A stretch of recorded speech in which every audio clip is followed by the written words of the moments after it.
J'ai un très beau magnétoscope à vous proposer ce matin. Oh my God!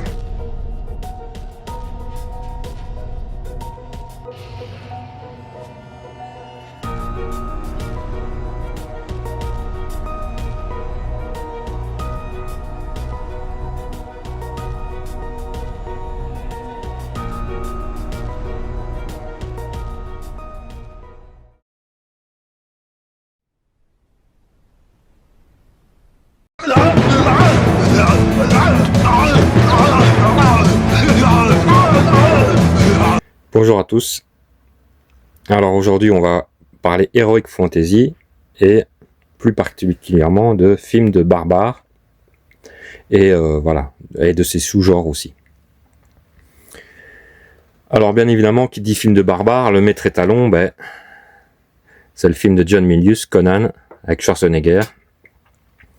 Voilà, ici je l'ai en version cartonnée, mais je l'ai en plusieurs éditions, Conan. C'est un de mes films vraiment, en tout cas dans l'Heroic Fantasy, un de mes films préférés. C'est avec sa jaquette absolument magnifique. Voilà, alors je ferai un truc spécial sur les Conan parce que je collectionne un peu tout, notamment les comics Conan, etc. Voilà. Bon alors du coup, vu le succès du film Conan, il y a eu tout un tas d'autres films plus ou moins réussis. Voilà. Et notamment beaucoup du côté italien, bien sûr, qui sont pas les derniers pour essayer de réitérer certains succès de façon un peu plus cheap. Voilà, il y a eu des bonnes petites découvertes et des trucs un peu plus bizarres. Alors, si vous vous intéressez à ce genre-là, il y a ce superbe bouquin, By the Sword, par Thierry Auge, qui est vraiment la bible de l'Heroic Fantasy. Hein. Vous avez absolument tout ce qu'il faut savoir sur l'Heroic Fantasy. Voilà, tout est dedans. Chaque film chroniqué, c'est vraiment du très très bon, avec des superbes images. Voilà. By the Sword. Alors j'ai pas pris toutes les VHS que j'ai sélectionné quelques-unes. Et déjà, j'ai pris celle-là parce que, déjà regardez, ils ont pompé carrément pour Toriok ça c'est clairement Conan avec son épée, regardez. Ça c'est les Italiens, la fureur des barbares. Et ils ont carrément pris une image de Conan à l'arrière de la VHS. Alors il faut faire attention parce que souvent ils s'amusaient à faire passer des péplums pour des films d'Heroic Fantasy ou des films de barbares. Voilà, ils recyclaient certains films un peu bidons pour en vendre donc. Hein. C'est pas un film foufou. Hein. Voilà.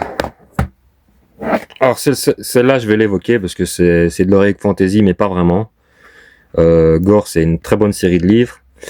Les films sont un peu plus voilà. Alors ici il y a Jack Palance et Oliver Reed. Mais ça mélange Heroic Fantasy, un peu de science-fiction, voilà. Donc c'est pas un film de barbare pur, mais voilà, un film un peu bâtard. Alors dans les bonnes réussites, je trouve, il y a eu quand même les Barbarians de Ruggero Deodato avec les frères Paul, donc, qui étaient des culturistes. Alors au début, Deodato, il voulait faire un film assez sérieux pour la canon, un film dans le style Conan, mais avec eux, c'était pas possible. Il s'est assez vite rendu compte que ça allait être plus une grosse pantalonnade qu'autre chose. Donc du coup, c'est plus une comédie fantastique, qui est quand même assez drôle et plutôt bien réussi, niveau effets spéciaux et tout ça. Voilà, il y a des très beaux combats, notamment dans un marais contre un monstre. Alors ça, c'est un bon souvenir d'adolescence. C'est un film que je kiffe. Allez, fais le plus loin, s'il te plaît. Voilà. Même si c'est pas un chef-d'œuvre, on s'ennuie pas. C'est un film, voilà. passe vraiment un bon moment. As gladiators.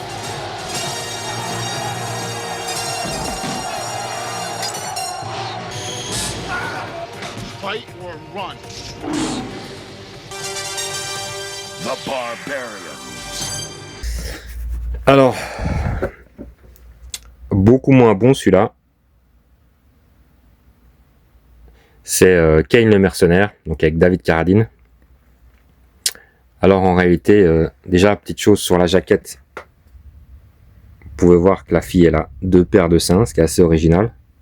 C'est dans le film, hein, c'est pas juste pour faire vendre, c'est pas le dessin qui est foireux, c'est dans le film. Alors David Carradine il est bien moins musclé que ça, hein. Et en fait ben, c'est on va dire un remake déguisé de Yojimbo de Kurosawa, puisque c'est un mercenaire qui va se vendre d'un camp à un autre pour essayer de les faire tomber tous les deux en fait, hein. Alors ça parle de 2 camps dans un village, dans une petite ville, un petit village fortifié qui se battent pour le point d'eau en fait. Quelques plans nichons évidemment pour faire vendre. Il y a des combats qui sont assez mous. Et bon, la fin est un peu plus nerveuse. Et ouais, Carradine il est pas mauvais dans le film, mais c'est le film qui est assez moyen, je trouve. Voilà. Alors il y a quelques petits effets spéciaux avec des créatures qui sont pas mauvaises, mais voilà, sans plus. Journey now to an age undreamed of. An age of mystery and magic.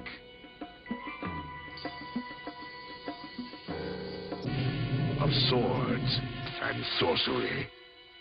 The warrior and the... Alors ici on peut évoquer évidemment Sangral avec sa super pochette.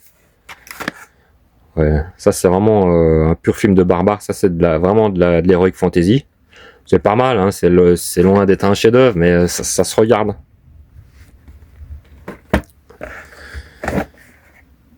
Alors beaucoup moins bon celui-là, Prince Barbare, ça c'est carrément chiant, honnêtement, c'est mal filmé, mal tourné. Ouais. Bon là c'est en plus c'est une VHS, c'est du initial, hein. Voilà. Mais bon c'est le bon film dedans. Mais ouais c'est pas ouf, hein. Alors Hathor chez Filafilm. La jaquette est géniale. Hathor, fils de Thorn, sauvé du massacre de sa famille, ordonné par le grand prêtre, devient fort et brave. Accompagné de la superbe Amazone Freya, il entreprend un grand voyage parsemé d'embûches pour trouver le grand prêtre et accomplir sa vengeance. Malsokit, je crois que c'était un culturiste. Bon, c'est pas un chef-d'œuvre non plus, mais bon, ça va. Alors, beaucoup plus intéressant, c'est pour moi un des meilleurs films de Lucio Fulci, donc Conquest. Donc Lucio Fulci, il est plus connu pour ses films ultra gore, mais ça c'est pas mal. Alors il y a des petits côtés un peu kitsch, notamment l'arc quand on voit des flèches lumineuses et tout ça. Mais par contre, il y a un bestiaire qui est vachement intéressant. Il y a des espèces de zombies qui sortent d'un lac dégueulasse, des zombies marécageux. Il y a un espèce d'homme rat ou homme taupe, je sais pas quoi. Enfin, il y a plein de créatures comme ça. C'est assez bien foutu. Il y a une très très bonne ambiance. Et c'est du tout bon, je trouve. Moi, j'aime beaucoup ce film-là. Il y a un côté onirique qui est vraiment cool là-dedans. C'est étonnant de retrouver Fulci dans ce genre-là. Bon, bah, même si en réalité, Fulci, il a touché à un peu tous les genres. Ça, c'est du tout bon, hein.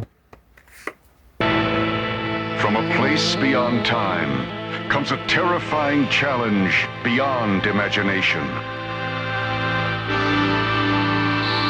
Conquest. Two men join forces. Alors, Iron Master aussi.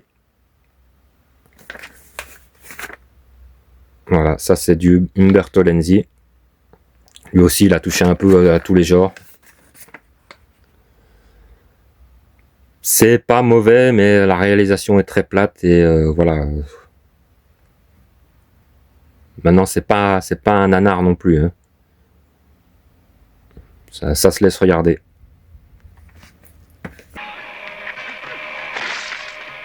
Then the same god decided that a certain tribe should discover the Black Stone. From it, man forged a terrible new weapon and invented war.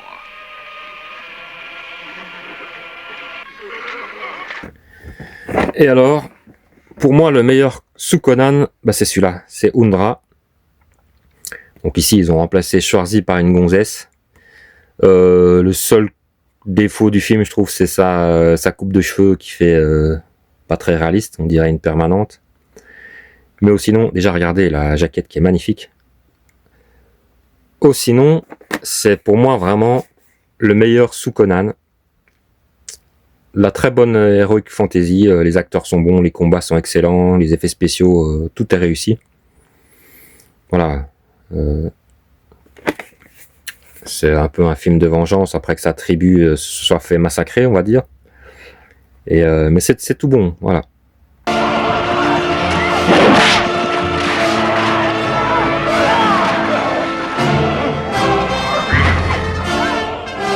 Finally, Undra had to face the ultimate female task and their own destiny as well.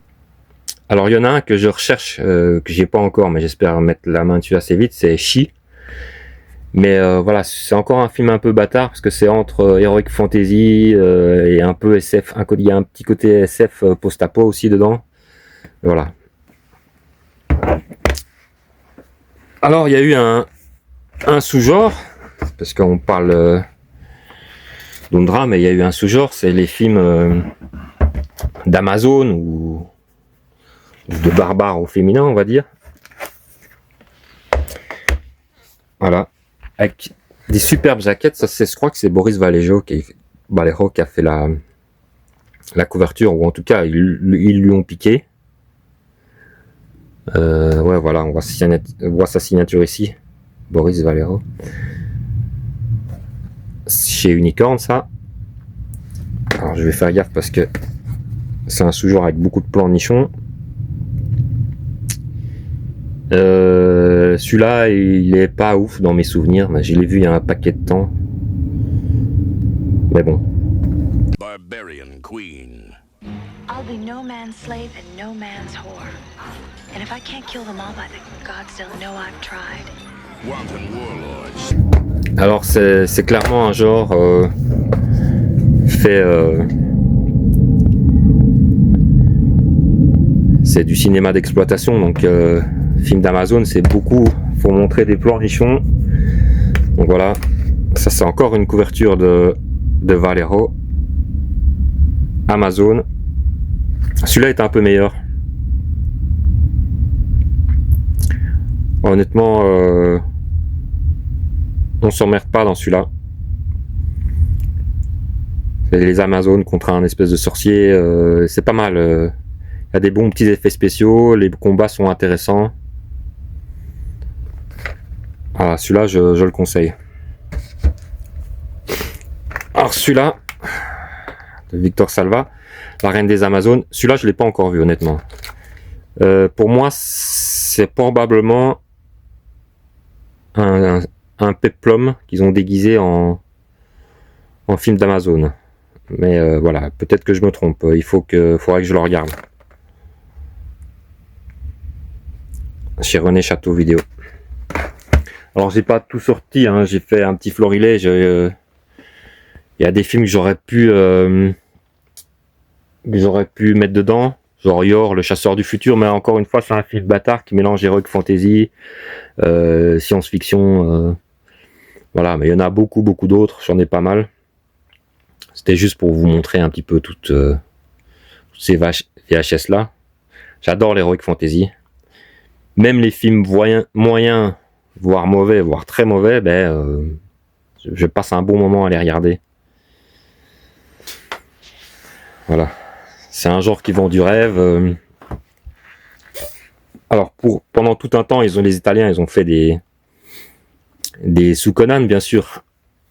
Et puis le genre est tombé un peu en désuétude pendant pas mal de temps.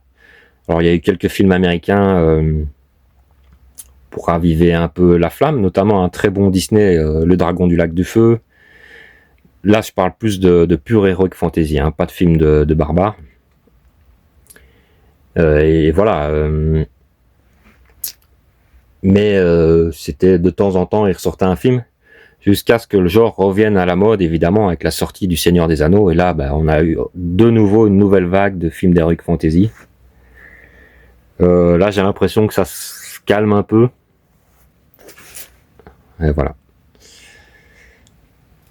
Alors, dites-moi, vous, c'était quoi votre film d'heroic fantasy préféré? Qu'on compare un peu tout ça. Voilà. Merci à vous. À bientôt dans une nouvelle vidéo.